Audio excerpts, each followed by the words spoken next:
Ketidaktentuan pertikaian antara Petronas dan Petros terus menggugat sentimen pelabur sektor minyak dan gas.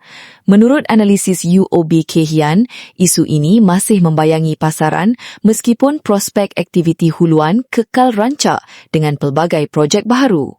Firma itu mengekalkan penarafan neutral terhadap sektor ONG sambil berwaspada sehingga ada kejelasan penyelesaian pertikaian Petronas-Petros.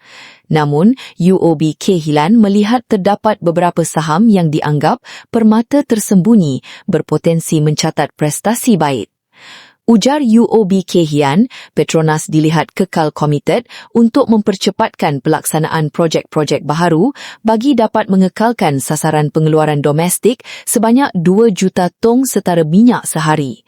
Sebarang keputusan positif berkaitan pertelingkahan Petronas-Petros dijangka menjadi pemangkin besar kepada penilaian sektor.